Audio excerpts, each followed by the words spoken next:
বাংলায় ফিরে আসা পরিযায়ী শ্রমিকদের সাহায্যার্থে মাননীয় মুখ্যমন্ত্রী মমতা বন্দ্যোপাধ্যায়ের বিশেষ উপহার শ্রমশ্রী প্রকল্প।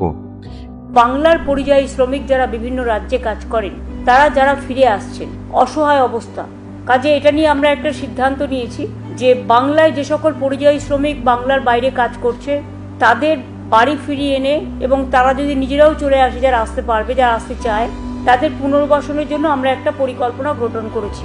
এই পরিকল্পনাটার আমরা নাম দিয়েছি শ্রমশ্রী।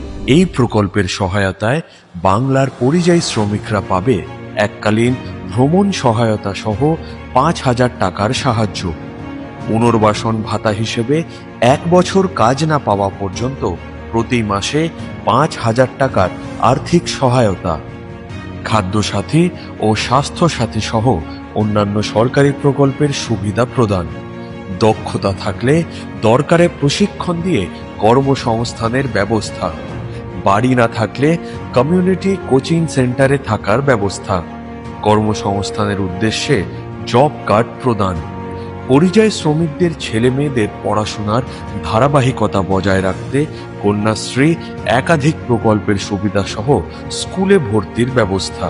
এই প্রকল্পের মূল উদ্দেশ্য পরিযায়ী শ্রমিকদের বাংলায় ফিরিয়ে আনা এবং তাদের জীবিকার জন্য নিজের পায়ে দাঁড়ানোর জন্য সাহায্য করা। এই প্রকল্পের সুবিধা কারা পাবে? বাংলায় যে 22,40,000 পরিযায়ী শ্রমিক ভারতবর্ষের অন্যান্য রাজ্য এবং বিদেশে কাজ করছে এবং যারা আমাদের পরিযায়ী শ্রমিক সংক্রান্ত যে পোর্টালে নাম নথিভুক্ত করেছে, তারা এই শ্রমশ্রীর সুবিধে পাবেন। মাননীয় মুখ্যমন্ত্রীর মানবিক এই পদক্ষেপের সহায়তায় উপকৃত হবেন বাংলার 22,40,000 পরিযায়ী শ্রমিক।